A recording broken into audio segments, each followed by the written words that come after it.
Bismillahirrahmanirrahim. Assalamualaikum warahmatullahi wabarakatuh. Ini merupakan video untuk pertemuan kedua pada mata kuliah Matematika 2. Materi yang akan kita bahas pada pertemuan kali ini yaitu mengenai bangun datar, yang akan kita mulai dari pembahasan mengenai objek-objek geometri yang terkait dengan bangun datar itu sendiri, yaitu mengenai titik, sudut, garis, kemudian dan dilanjutkan dengan kurva dan segi banyak. Bangun datar sendiri ini merupakan salah satu pokok bahasan yang mendasar namun penting dalam mempelajari geometri, karena kemampuan menguasai bangun datar ini merupakan prasyarat untuk mempelajari bangun ruang. Selain itu tentunya kegunaan materi bangun datar ini sangat erat kaitannya dengan kehidupan sehari-hari, ya. Manfaatnya sangat banyak sekali. Oke, kita mulai dari objek geometri yang pertama, yaitu titik. Dalam mempelajari geometri, kita akan berhubungan dengan beberapa ide atau gagasan dasar. Nah, salah satu contoh ide dasar dalam geometri ini merupakan titik. Nah, titik ini sebagai ide dasar yang tidak didefinisikan. Titik ini merupakan bagian terkecil dari suatu objek geometri yang menempati suatu tempat, tetapi tidak memiliki panjang, tidak memiliki lebar, dan tidak memiliki tinggi. Jadi titik ini merupakan suatu ide atau benda pikiran yang bersifat abstrak sebetulnya. Nah, hanya saja apalagi ketika kita mengajar di tingkat dasar, ini kita tidak bisa menjelaskan dengan cara yang seperti ini, sehingga dibutuhkan yang namanya pemodelan, penggambaran. Sehingga untuk mempermudah kita saat menjelaskan, maka kita perlu menggambarkan titik, memodelkan titik dengan menggunakan suatu noktah. Ini adalah model dari titik, ya. Jadi kalau titik yang seperti ini, noktah ini sebetulnya memiliki panjang dan ada lebarnya. Sedangkan konsep dari titik itu sendiri tidak memiliki panjang, lebar, dan tinggi, sehingga ini merupakan model dari suatu titik. Suatu titik ini biasa kita beri nama dengan satu huruf kapital atau huruf besar, misalnya dengan sebutan A, titik B, titik C. Ya, peletakannya tidak harus di sebelah kanan, bisa di sebelah kiri, bisa di atas atau di bawahnya. Oke, sekali lagi untuk mengajarkan konsep titik untuk siswa SD, langsung saja kita modelkan titik dengan suatu noktah. Oke, kita lanjutkan dengan garis. Garis sendiri ini merupakan kumpulan dari titik-titik di mana panjangnya tak terbatas, lurus, tidak mempunyai ketebalan, dan tidak mempunyai ujung, artinya bisa diperpanjang. Nah, garis sendiri ini sama seperti titik, merupakan suatu ide atau objek pikiran yang abstrak. Ya, jadi garis sendiri ini termasuk sesuatu yang tak terdefinisi. Ya. Jadi garis ini, kalau kita modelkan ini seperti ini, lurus, tidak memiliki ketebalan. Kalau di model ini masih ada tebalnya ya, walaupun sekian mili. Tetapi untuk konsep garis sendiri ini sebetulnya tidak memiliki ketebalan, kemudian tidak mempunyai ujung, yang artinya ini bisa diperpanjang ke arah sana dan ke arah sana. Ya, tak terbatas. Pemberian nama garis sendiri bisa kita beri nama dengan satu huruf kecil, misalnya garis K atau garis L, garis A, dan seterusnya atau yang lainnya dengan huruf kecil. Oke, selanjutnya bagian dari garis atau sebagian dari garis ada yang dinamakan dengan sinar garis. Sinar garis itu sendiri memiliki satu titik akhir. Nah, kalau saya ibaratkan di sini misalnya ada sebuah garis ya, yang panjangnya tak terbatas. Kemudian kita beri sebuah titik, misalnya titik A. mulai titik A ke salah satu sisinya, misalnya ke sisi sebelah kanan, ya, saya pindah ke sini, titik A sampai diperpanjang ke kanan. Nah, titik A sendiri ini sebagai ujung, sedangkan yang sisi di sebelah kanan ini tidak ada ujungnya, tidak ada akhirnya. Nah, bisa kita tuliskan dengan sinar garis AB dengan tanda panah di bagian atas. Nah, sinar garis AB ini adalah himpunan bagian dari garis, ya, sebagian dari garis, termasuk titik A ini sendiri, dan semua titik di sisi atau di pihak yang sama, ya, hanya di satu sisi saja. Oke. Untuk pemberian namanya sendiri, yang dituliskan terlebih dahulu adalah titik akhirnya. Jika di sini titik akhirnya titik A, maka bisa kita tulis sinar garis AB. B sendiri adalah salah satu titik yang berada di salah satu pihak itu. Kemudian jika titik akhirnya atau titik ujungnya adalah titik B, maka kita beri nama sinar garis BA. Nah, kalau titik akhirnya adalah titik K, maka di sini ada titik L, maka ini disebut dengan sinar garis KL. Oke, selanjutnya ada yang namanya segmen atau ruas garis.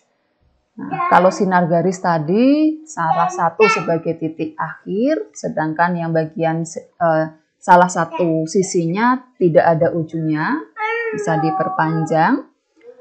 Maka untuk ruas garis keduanya ini merupakan titik akhir. Ada titik akhir di kedua ujungnya. Nah, misalnya titik A dan titik B ini adalah titik akhir. Maka bisa kita tuliskan ruas garis AB dengan tanda seperti ini atau segmen AB. Boleh dibalik segmen atau ruas garis BA, yaitu himpunan titik-titik A dan B dan semua titik di antara A dan B. Nah, sehingga ruas garis ini panjangnya terbatas. Sedangkan garis dan sinar garis ini panjangnya tak terbatas. Oke, selanjutnya ada yang namanya bidang. Bidang sendiri adalah himpunan garis yang memenuhi syarat-syarat tertentu. Kalau kita bayangkan, bidang datar ini seperti irisan tertipis yang dapat dipotong, seperti kertas, tetapi jauh lebih tipis. Kalau kertas itu masih ada ketebalannya, walaupun sekian mili, sedangkan bidang datar, bidang itu tidak memiliki ketebalan. Nah, luasnya ini tak terbatas, bisa diperluas ke segala arah. Oke, kalau saya gambarkan seperti ini, seperti kertas sangat tipis sekali, kemudian bisa diperluas ke segala arah. Nah, bidang sendiri ini juga merupakan suatu ide atau benda pikiran yang abstrak, sehingga bidang sendiri termasuk sesuatu yang tak terdefinisi. Oke, selanjutnya kita pahami mengenai kedudukan dua garis. Apabila ada dua garis, ada beberapa jenis kedudukan yang mungkin. Yang pertama adalah dua garis sejajar. Dua garis sejajar, misalnya di sini ada garis P dan Q. Garis P dan Q disebut sejajar apabila garis-garis tersebut terletak pada bidang yang sama dan tidak memiliki titik persekutuan. Atau gampangnya itu tidak ketemu. Walaupun diperpanjang, P dan Q ini diperpanjang, ini tidak pernah berpotongan. Ya, atau tidak memiliki titik persekutuan. Ini dikatakan sebagai garis sejajar. Oke, kemungkinan yang kedua adalah dua garis berpotongan. Oke, misalkan di sini ada garis L dan garis M.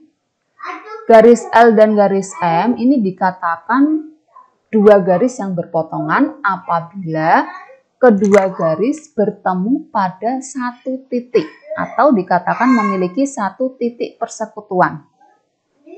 Nah, garis L dan M ini berpotongan atau memiliki titik persekutuan di titik A. Ini disebut garis berpotongan. Berpotongan di titik A, tempat ketemunya ini, titik ketemunya. Oke, kita lanjutkan dua garis bersilangan. Ya, dua garis dikatakan bersilangan apabila kedua garis tidak terletak pada satu bidang dan tidak memiliki titik persekutuan. Pada garis ini, garis P dan Q, ini tidak terletak pada satu bidang. Ini perlu dibayangkan ya, bidangnya berbeda. Kemudian tidak memiliki titik persekutuan, artinya kedua garis ini tidak pernah berpotongan walaupun diperpanjang. Oke, selanjutnya dua garis dikatakan saling berhimpit jika memiliki lebih dari satu titik persekutuan, yang artinya kedua garis itu seperti bertumpukan, ya, dan otomatis titik persekutuannya pun juga lebih dari dua. Oke, sekarang kita ilustrasikan pada balok ABCDEFGH. Nah, contoh garis yang sejajar itu adalah garis AB dan garis DC. Garis AB dan garis DC berada pada satu bidang. Dan kedua garis ini tidak pernah berpotongan walaupun diperpanjang. Oke, selanjutnya dua garis yang berpotongan. Contohnya adalah garis AE dan garis EF.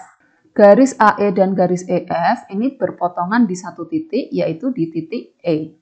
Contoh yang lain garis BC dan ruas garis CG. Nah, BC dan CG ini berpotongan di satu titik, yaitu di titik C. Nah, sekarang bagaimana kalau garis yang bersilangan? Garis yang bersilangan itu tadi definisinya adalah garis yang tidak berada pada satu bidang dan tidak berpotongan. Nah, contohnya AB dengan FG. AB dengan FG ini terletak pada bidang yang berbeda. Kalau AB ini terletak pada bidang ABCD, bisa juga ABFE, sedangkan FG terletak pada bidang BCGF atau FGHE. Bidangnya berbeda. Dan kedua garis ini, AB dan FG, walaupun diperpanjang, ini tidak akan pernah berpotongan. Nah, ini yang disebut garis bersilangan. Contoh yang lain, misalnya garis BC dengan garis HG, ini bersilangan. Kalau garis AD dengan FG, ini sejajar. Garis AE dengan garis CG sejajar. Yaitu contoh dari garis sejajar, berpotongan, dan bersilangan. Selanjutnya ada sudut. Sudut merupakan gabungan dua ruas garis atau sinar garis dengan titik ujung yang sama. Nah, misalkan di sini sinar garis BA dan sinar garis BC memiliki titik akhir atau titik ujung yang sama, yaitu B. Maka B ini merupakan titik sudut. Pemberian namanya bisa dengan satu huruf, bisa juga dengan 3 huruf. Kalau dengan satu huruf kapital, maka yang disebutkan adalah titik sudutnya. Nah, ini disebut sudut B. Nah, simbol sudut sendiri ini seringkali keliru dengan kurang dari. Ini perlu dibedakan. Ya. Kalau kurang dari seperti ini, kalau sudut seperti ini, saya perbesar. Nah, biar jelas ya. Oke, yang sebelah kiri sudut, yang sebelah kanan kurang dari. Oke, bagian ini sudut, bagian bawahnya lurus. Sedangkan untuk kurang dari, ini kedua-duanya miring ya. Oke, bisa membedakan ya untuk simbol dari sudut dan kurang dari. Sebelah kiri ini untuk sudut. Oke, saya ulangi, untuk pemberian nama sudut, jika dengan satu huruf, maka yang disebutkan adalah titik sudutnya, sudut B. Atau jika dengan 3 huruf kapital, maka pemberian nama sudutnya adalah dengan huruf pada salah satu sisi sudut, diikuti titik sudut, dan kemudian diikuti huruf pada sisi sudut yang lain. Jadi untuk contoh di gambar ini bisa kita beri nama dengan sudut ABC. Titik sudutnya berada di tengah-tengah. Apakah boleh kalau kita memberi nama dari C terlebih dahulu? Sudut CBA. Boleh. Asalkan titik sudutnya berada di tengah. Nah, BA dan BC ini merupakan sisi-sisi yang disebut kaki-kaki sudut. Besar sudut ABC ini bisa kita tuliskan dengan M sudut ABC. Nah, seringkali pada gambar itu kita temui sudutnya ini tidak hanya satu atau tidak hanya terdiri dari 2 sinar garis. Misalkan di sini ada 3. Nah, ini ada banyak kemungkinan sudut mana yang dimaksud. Bisa keseluruhan, bisa hanya yang di bagian bawah, bisa hanya yang di bagian atas. Maka kita kalau dengan gambar seperti ini harus memberi nama dengan 3 huruf. Kalau yang dimaksud sudut P keseluruhan, maka kita bisa beri nama dengan sudut QPS atau sudut SPQ. Kalau yang dimaksud sudut yang di bagian bawah, maka bisa kita beri nama sudut QPR atau RPQ. Sedangkan kalau yang dimaksud sudut bagian atas, maka kita beri nama sudut SPR atau sudut RPS. Sudut sendiri ada beberapa jenis yang perlu kita kenal. Yang pertama ada sudut lancip. Sudut lancip ini merupakan sudut yang besarnya kurang dari 90 derajat. Jika tepat 90 derajat, maka ini disebut sudut siku-siku. Jadi jika kurang dari 90 derajat sudut lancip, sama dengan 90 derajat sudut siku-siku. Kemudian, jika di antara 90 dan 180, maka kita sebut sebagai sudut tumpul. Dan jika sama dengan 180, kita sebut sebagai sudut lurus. Kita lanjutkan bahasan mengenai kurva. Kurva sendiri merupakan himpunan titik-titik pada bidang data. Untuk mengenalkan konsep kurva ke siswa, kita bisa meminta siswa yang pertama mempersiapkan kertas dan pensil. Kemudian kita minta siswa menggambar suatu titik A pada kertasnya masing-masing. Nah, titik A ini disebut sebagai titik pangkal. Oke, misalnya di sini. Kemudian yang ketiga, mintalah siswa untuk menempatkan ujung pensilnya tepat pada titik A. Selanjutnya, tanpa mengangkat pensil, kita minta siswa untuk menggambar gabungan sembarang lengkungan, garis, atau ruas garis, terserah, sampai berakhir pada suatu titik. Nah, akhirnya titik ini juga terserah, bebas. Misalnya titik B. Nah, apa yang dilakukan siswa ini yang disebut sebagai kurva. Nah, tentunya yang digambar oleh siswa nanti akan bermacam-macam. Misalnya kurva yang dibuat siswa atau garis tadi yang dibuat siswa hasilnya seperti ini, bermacam-macam. Nah, ini ada yang merupakan kurva tidak tertutup, ada yang merupakan kurva tertutup. Oke, contohnya di gambar yang pertama ini merupakan kurva tertutup sederhana.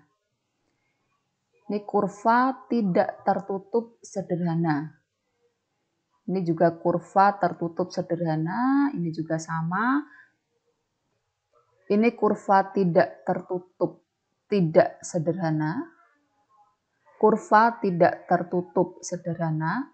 kurva tidak tertutup, tidak sederhana. Bedanya seperti apa? Disebut kurva tertutup jika titik pangkal A ini berhimpit dengan titik ujung B. Jadi misalkan tadi membuat kurvanya dimulai dari titik ini, anak tersebut membuat kurva, membuat garis lengkung sembarang, berakhir di titik ini pula. Nah, ini kurva tertutup jika titik ujung sama dengan titik pangkal. Jika titik ujung B dan titik pangkal A tidak berhimpit atau tidak bertemu, maka disebut kurva tidak tertutup. Oke, contohnya bagian ini. Misalnya menggambar dari titik A di sini, digambar seret, membuat garis lengkung sampai titik ujung B di sini. Nah, antara A dan B ini tidak bertemu. Maka ini disebut kurva tidak tertutup. Nah, bedanya yang sederhana dan tidak sederhana. Disebut kurva sederhana jika kurva tersebut dari titik awal dan titik akhir ini berbeda atau tidak ada titik potongnya, tidak ada perpotongannya. Oke, maka pada kurva pertama dan kedua ini disebut kurva sederhana. Ini kurva tertutup sederhana, kurva tidak tertutup sederhana. Nah, yang ada titik potongnya contohnya adalah yang ini. Nah, misalnya memulainya dari titik ini, diakhiri di titik ini. Nah, di sini ada titik potongnya, tepat di sini. Nah, ini tertutup, tidak sederhana karena memiliki titik potong. Sedangkan pada gambar yang ini, titik ujung dan titik pangkalnya ini tidak sama, tidak berhimpit. Sehingga ini merupakan kurva tidak tertutup. Nah, tetapi karena di sini ada titik potong, maka ini merupakan kurva tidak tertutup, tidak sederhana. Oke, bisa membedakan ya. Oke, selanjutnya pada kurva tertutup sederhana, daerah bidang dibedakan menjadi daerah konkav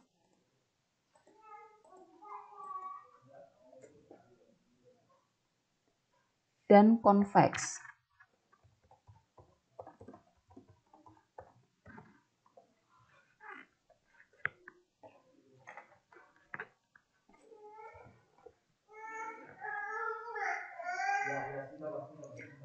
Konkav sendiri berarti cekung atau lembah. Kalau secara matematis, jika ada dua titik yang dihubungkan, maka ruas garis yang dihasilkan oleh kedua titik tersebut tidak sepenuhnya berada dalam daerah bidang. Oke, misalnya pada gambar 3, kita ambil titik di sini dan di sini. Kemudian kita tarik garis, maka ruas garis yang dihasilkan ini tidak sepenuhnya berada dalam bidang ini. Nah, gambar 4 juga sama. Nah, kebalikannya, konveks, yang berarti semua ruas garis dari dua titik yang dihubungkan, ini akan selalu berada pada daerah bidang. Misalnya pada gambar 1, kita ambil sembarang dua titik, maka jika kita hubungkan, maka ruas garis yang hasil dari menghubungkan dua titik itu akan berada pada bidang tersebut. Begitu juga di gambar kedua. Oke, selanjutnya kita masuk ke segi banyak. Segi banyak merupakan suatu kurva tertutup sederhana yang dibentuk oleh ruas garis. Nah, ruas garis yang membentuk segi banyak tersebut, ini kita sebut sebagai sisi. Segi banyak sendiri ini paling sedikit memiliki 3 sisi, di mana segi banyak yang memiliki 3 sisi ini disebut segitiga. Jika memiliki 4 sisi disebut segi 4, jika memiliki 5 sisi disebut segi 5, dan seterusnya. Jadi penamaannya segi N itu tergantung dengan berapa banyak sisi yang membentuk segi banyak tersebut. Jika pada segi banyak tersebut memiliki ukuran sisi dan sudut yang sama, maka disebut segi banyak beraturan. Oke, sekarang kita bahas satu persatu, bangun datar. Oke, sekarang kita mulai dari yang pertama yaitu segitiga. segitiga sendiri merupakan segi banyak yang paling dasar. Ada satu sifat pada segitiga, yaitu jumlah sudut pada segitiga itu sama dengan 180 derajat. Ini pada geometri Euclid. Nah, bagaimana kita mengajarkan siswa mengenai hal ini? Nah, ini ada contohnya bagaimana kita menjelaskan mengenai hal ini. Kita bisa memanfaatkan alat peraga. Saya tidak akan menayangkan di sini, Anda bisa melihat channel saya. Oke. Di video yang berjudul Alat Peraga Pembuktian Jumlah Sudut Segitiga oleh Ali Muhtar. Sedikit saja ya. Ini juga sangat penting. Bagaimana jumlah sudut segitiga itu yang B. Nah, jadi kita taruh tiap sudutnya ini kita potong, terus kemudian kita C. gabungkan sehingga nanti akan membentuk sudut 180 derajat. Oke, untuk selengkapnya nanti silakan bisa dilihat. Oke, saya lanjutkan. Pada segitiga ini juga berlaku beberapa sifat. Yang pertama yaitu sudut yang terkecil dan sisi terpendek ini saling berhadapan. Ya, contohnya pada segitiga ini, sudut yang terkecil ini adalah sudut bagian ini, berhadapan dengan sisi yang terpendek. Oke, bisa dimengerti ya. Kemudian sudut terbesar dan sisi terpanjang ini juga saling berhadapan. Oke, mungkin yang ini kurang begitu terlihat. Oke, kita buat. Nah.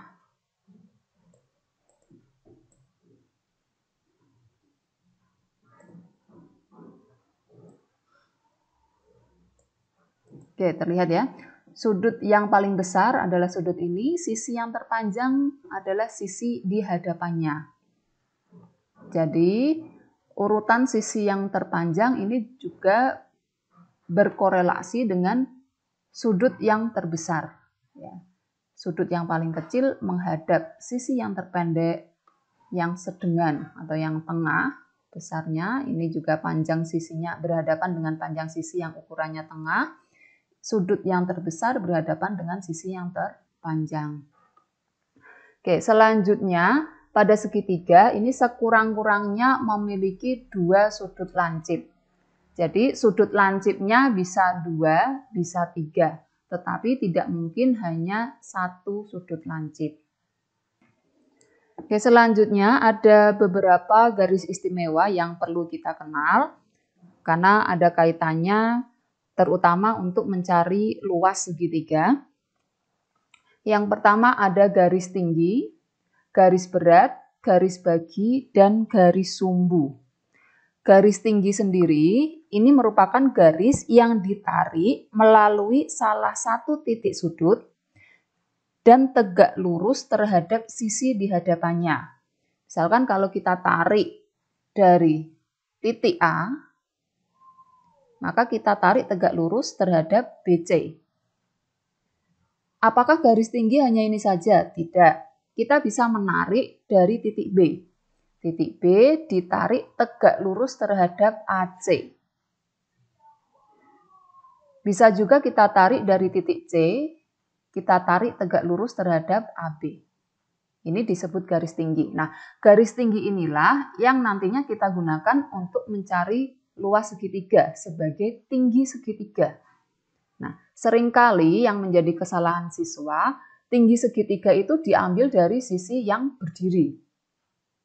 Ini seringkali yang menjadi kesalahan konsep, sehingga harus Anda perhatikan betul.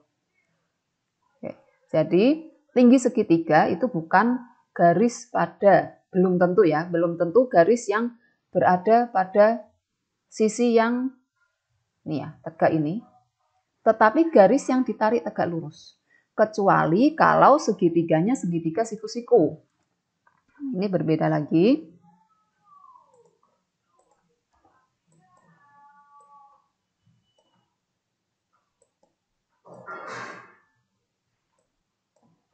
Jika segitiganya segitiga siku-siku, maka tingginya benar ini. Ini sebagai alas. Nah, jadi pemilihan alas dan tingginya nanti adalah yang satu garis tinggi, yang satu yang tegak lurus tadi, sisi yang tegak lurus. Jadi boleh tidak kalau kita menggunakan alas segitiga itu bukan BC, tetapi AC? Boleh, asalkan tingginya adalah garis tinggi dari titik B. Oke.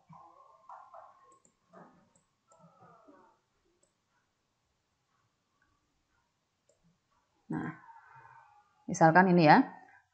Kalau kita mau mencari luas segitiga dengan alas BC, maka tingginya yang warna merah ini.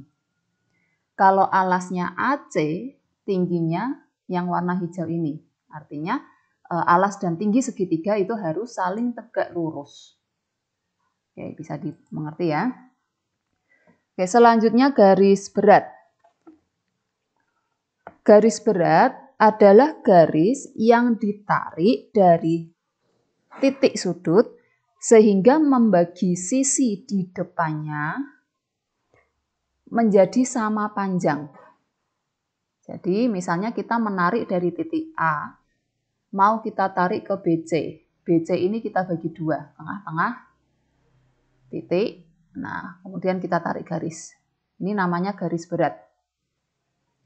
Sedangkan garis bagi, kalau garis berat tadi membagi sisi menjadi dua sama panjang, kalau garis bagi membagi sudutnya menjadi dua sama besar. Sedangkan BC ini belum tentu sama panjang. Ya, garis bagi, garis yang ditarik melalui salah satu titik sudut sehingga membagi sudut tersebut menjadi dua sama besar. Sedangkan garis sumbu adalah garis yang membagi suatu sisi segitiga, jadi bukan ditarik dari titik sudut. Acuannya adalah sisi pada segitiga, dibagi dua sama panjang, kemudian tegak lurus terhadap sisi tersebut. Ya, saya ulangi, garis sumbu adalah garis yang membagi suatu sisi segitiga sama panjang dan tegak lurus dengan sisi tersebut.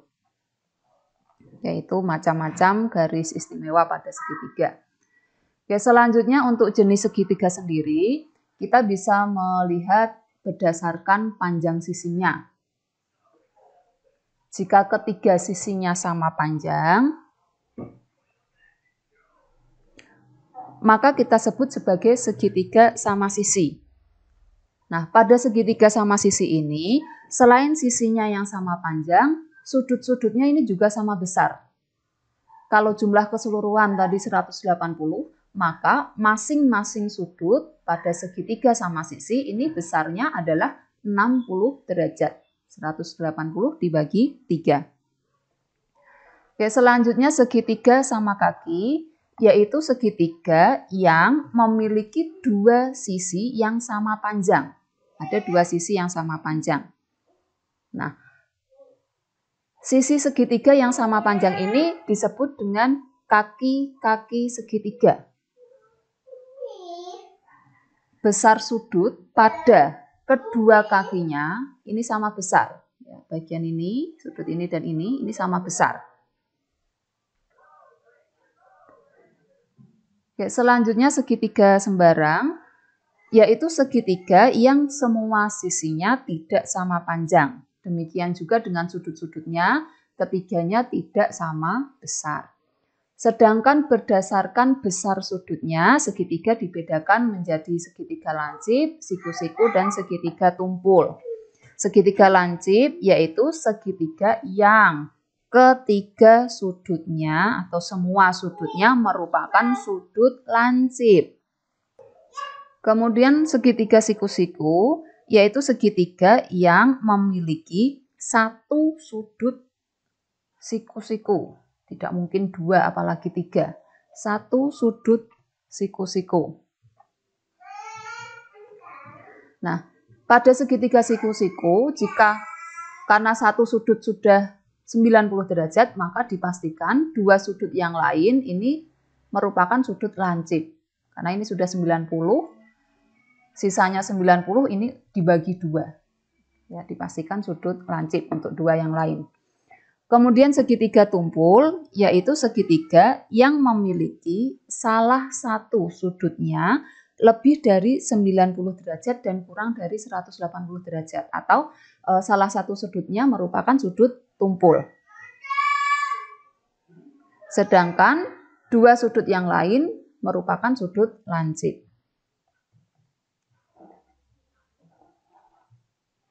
Oke, selanjutnya kita ke persegi panjang. Persegi panjang yaitu segi empat yang keempat sudutnya siku-siku dan sisi yang berhadapan sama panjang dan sejajar. Oke, penyebutan atau pemberian nama persegi panjang ini harus berurutan. Misalnya kita sebut dari sini A, B, C, D. Ya, tidak boleh melompat A, C, D, B. Ya, harus berurutan. Nah, kemudian keempat sudutnya siku-siku 90 derajat. Sudut A 90, sudut B 90, C 90, D 90. Sisi yang berhadapan sama panjang dan sejajar. Mana itu? Sisi yang berhadapan AD ini berhadapan dengan BC. AD dan BC sama panjang dan sejajar. Demikian juga DC dan AB. Ini sama panjang dan sejajar. Oke, selanjutnya diagonal-diagonalnya sama panjang dan berpotongan sama panjang. Diagonal pada persegi panjang itu AC dan BD. Panjang AC dan panjang BD ini sama panjang. Kemudian berpotongan sama panjang, maksudnya seperti apa? Diagonal AC dan BD ini berpotongan di titik O. Nah, titik O ini memotong diagonal menjadi dua sama panjang. Sehingga AO sama dengan OC, BO sama dengan OD. Oke, kita lanjutkan pada persegi. Persegi ini hampir sama dengan persegi panjang. Persegi panjang yang ada syarat khususnya. Yang keempat sisinya sama panjang. Sehingga sifat-sifatnya sebagian juga sama dengan persegi panjang. Oke. Sifat yang pertama, sisi yang berhadapan sama panjang dan sejajar.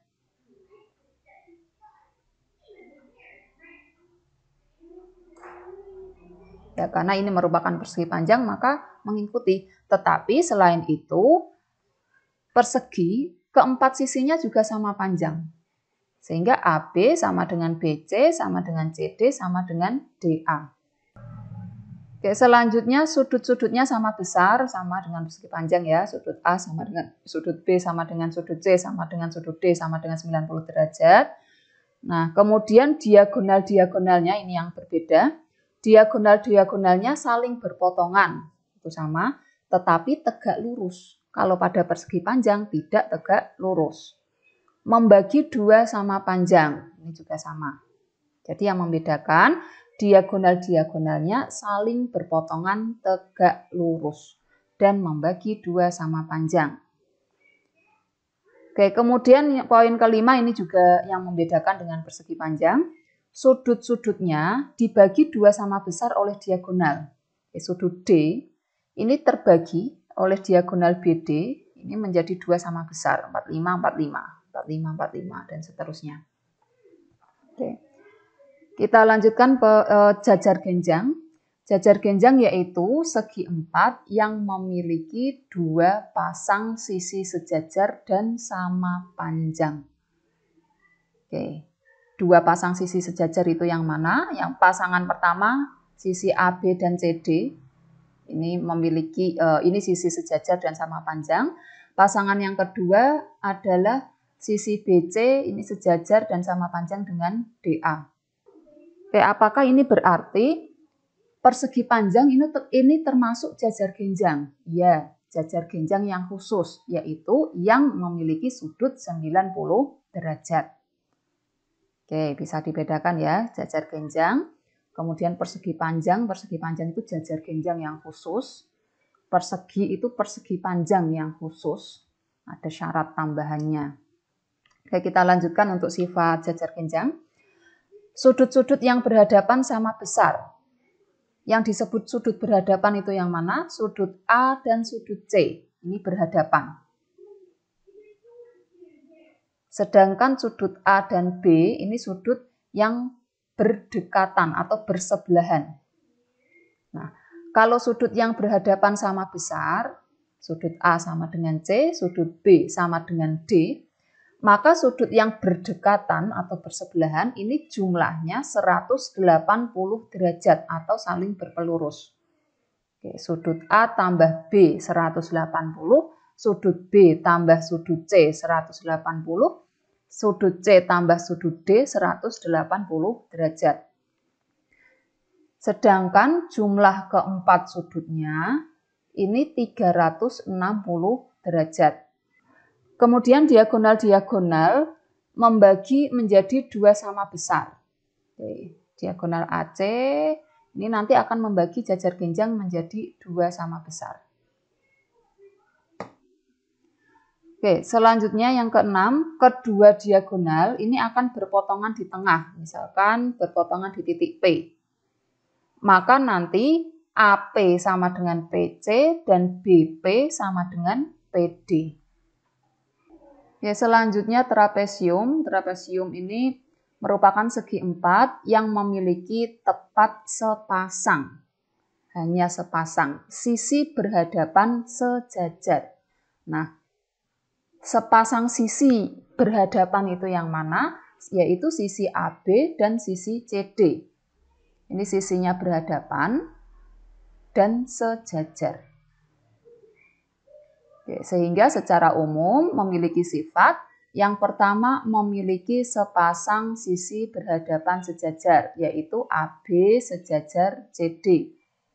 Kemudian sudut yang berdekatan di antara dua sisi sejajar adalah 180. Bukan berdekatan saja ya, ada syaratnya. Sudut yang berdekatan di antara dua sisi sejajar, yaitu sudut A tambah sudut D, ini 180 derajat, sudut B ditambah sudut C, 180 derajat. Nah, kemudian apakah sudut A tambah B 180 derajat? Tidak. Nah, selanjutnya trapesium sendiri dibedakan menjadi 3 jenis. Yang pertama ada trapesium sembarang, ada trapesium sama kaki, dan trapesium siku-siku. Trapesium sama kaki sendiri ini memiliki sepasang sisi yang sama panjang, yaitu sisi bagian ini. Dan terdapat dua pasang sudut yang sama besar. Sudut yang di bawah ini sepasang ini sama besar, dan di bagian ini juga sama besar. Ya, yang bagian bawah dengan bawah ini, yang atas sama besar bagian atas ini. Oke, selanjutnya ada trapesium siku-siku. Karakteristiknya yang pertama adalah memiliki salah satu sisi tegak lurus dengan sisi sejajar. Sisi sejajarnya tadi ini, nah memiliki satu sisi yang tegak lurus. Oke, ini 90 derajat. Kemudian mempunyai dua sudut siku-siku, ya, di bagian ini dan ini. Selanjutnya diagonalnya tidak sama panjang. Oke, kalau pada trapesium sama kaki, diagonalnya ini sama panjang. Oke, selanjutnya untuk trapesium sembarang, semua sisinya tidak sama panjang, semua sudut juga tidak sama besar, diagonalnya juga tidak sama panjang. Oke, kita lanjutkan ke bangun datar berikutnya, yaitu belah ketupat. Belah ketupat adalah bangun datar dua dimensi yang dibentuk oleh 4 buah sisi yang sama panjang, yaitu AB sama dengan BC, sama dengan CD, sama dengan DA, dan memiliki dua pasang sudut yang masing-masing sama besar dengan sudut di hadapannya. Ya, artinya di sini ada dua pasang sudut yang sama besar berhadapan. Sudut B sama dengan sudut D, dan sudut A sama dengan sudut C. Oke, sehingga dari sini bisa kita lihat sifat-sifat dari belah ketupat. Yang pertama adalah keempat sisinya sama panjang. AB sama dengan BC sama dengan CD sama dengan DA. Kemudian sisi yang berhadapan ini sejajar. AB sejajar DC dan BC sejajar AD. Selanjutnya kedua diagonal ini berpotongan tegak lurus. Diagonalnya AC dan BD. Berpotongan di titik O ini 90 derajat. Nah, kemudian selain tegak lurus, ini juga saling membagi dua sama panjang. Yang artinya BO sama dengan OD dan panjang AO sama dengan OC. Oke, kemudian yang ketiga, sudut-sudut yang berhadapan sama besar dan terbagi dua sama besar oleh diagonalnya. Oke, sudut A ini sama dengan sudut C. Diagonalnya ini membagi sudut ini menjadi dua sama besar. Sehingga BAO sama dengan OAD. Sudut BCO sama dengan sudut OCD. Nah, demikian juga untuk sudut B dan D. Ini juga sama. Sudut B dan D besarnya sama. Sudut B terbagi menjadi dua sama besar oleh garis BD. Sehingga sudut CBO, sudut B yang ini sama dengan sudut OBA. Oke, selanjutnya layang-layang, yaitu segi empat yang memiliki dua pasang sisi yang sama panjang dan tepat sepasang, hanya satu pasang, sudut yang sama besar dan berhadapan. Hanya satu pasang ya. Oke, kita ulangi dua pasang sisi yang sama panjang itu yang mana saja. Yang pertama sisi AB dan BC. Panjang AB sama dengan BC. Ini pasangan pertama. Pasangan kedua panjang AD sama dengan panjang DC. Kemudian tepat sepasang, sudut yang sama besar dan berhadapan. Pada gambar ini sudut yang sama besar dan berhadapan adalah sudut A dan sudut C. Sedangkan sudut B dan D ini tidak sama besar. Oke, sifat dari layang-layang ini sendiri yang pertama yaitu mempunyai dua pasang sisi yang berdekatan sama panjang. Seperti yang saya jelaskan tadi. Kemudian dua diagonalnya saling tegak lurus. Oke, misalnya di sini berpotongan di titik O, maka sudut O di sini ini 90 derajat. Nah, di mana pada salah satu diagonal ini terbagi menjadi dua sama panjang, yaitu AC ini terbagi menjadi AO dan OC. Sedangkan pada BD ini tidak dipotong menjadi dua sama panjang. Oke, selanjutnya memiliki sepasang sudut yang berhadapan sama besar, yaitu sudut A dan C tadi, BAD, dan sudut BCD. Kemudian memiliki sebuah diagonal BD yang membagi dua sudut sama besar. Oke, ini untuk layang-layang. Oke, selanjutnya untuk lingkaran. Lingkaran adalah kumpulan titik-titik pada bidang datar yang semuanya berjarak sama dari titik tertentu. Nah, titik tertentu itu di sini, ini yang dinamakan nanti sebagai titik pusat lingkaran. Oke, misalkan ini titiknya. Nah, jarak seluruh titik pada kurva lengkung ini semuanya sama terhadap titik pusat. Nah, jarak antara titik pusat ke titik pada lengkungan ini disebut sebagai jari-jari.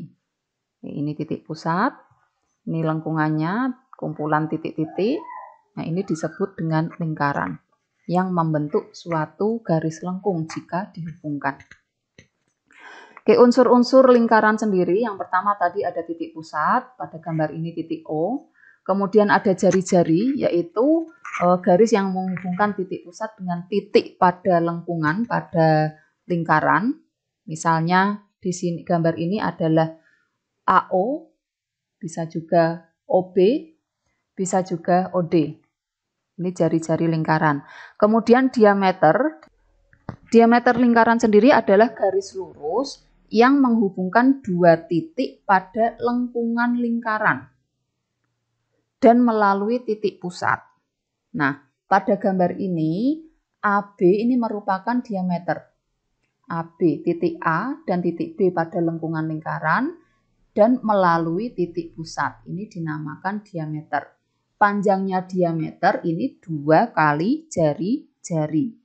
Ya, kalau jari-jari biasanya disingkat dengan R, sedangkan diameter ini disingkat dengan D. D ini 2 kalinya R. Oke, selanjutnya ada busur. Busur lingkaran, yaitu garis lengkung yang terletak pada lengkungan lingkaran dan menghubungkan dua titik sembarang di lengkungan tersebut. Oke, misalnya di sini ada titik B dan C, ini terletak pada lengkungan lingkaran. Maka garis lengkung ini disebut busur. CA, lengkungan CA ini juga merupakan busur. BD, lengkungan BD ini disebut busur. Nah, sedangkan tali busur adalah garis lurus dalam lingkaran yang menghubungkan dua titik pada lengkungan lingkaran. Nah, jadi ya dibedakan antara busur dengan tali busur. Kalau busur itu garis lengkungnya, tali busur itu garis lurusnya. Di sini ada dua titik pada lengkungan, kemudian ditarik garis lurus. Nah, garis lurus ini disebut dengan tali busur. Oke, selanjutnya ada tembereng, yaitu luas daerah dalam lingkaran yang dibatasi oleh busur dan tali busur. Ya, di sini pada gambar ini misalnya ada busur AC dan tali busur AC. Nah, daerah yang dibatasi oleh lengkungan AC dan garis lurus AC ini disebut dengan tembereng. Oke, kemudian juring. Juring lingkaran ini adalah luas daerah dalam lingkaran yang dibatasi oleh dua jari-jari dan sebuah busur yang diapit oleh kedua jari-jari lingkaran itu. Oke, misalnya di sini ada jari-jari OC dan OB. Kemudian ada busur BC. Nah, daerah di sini ini disebut dengan juring. Disebut dengan juring BOC. Oke, selanjutnya yang terakhir ada apotema, yaitu garis yang menghubungkan titik pusat dengan tali busur lingkaran dan ditarik tegak lurus. Nah, ya. Apotema misalnya ini OE. OE ini garis yang ditarik tegak lurus terhadap tali busur BD. Nah, selain OE ada apotema apa lagi? Yaitu OF. Yaitu bahasan untuk pertemuan ini, silakan nanti bisa dikembangkan lagi. Untuk latihan soalnya nanti akan saya susulkan. Oke, demikian, terima kasih. Assalamualaikum warahmatullahi wabarakatuh.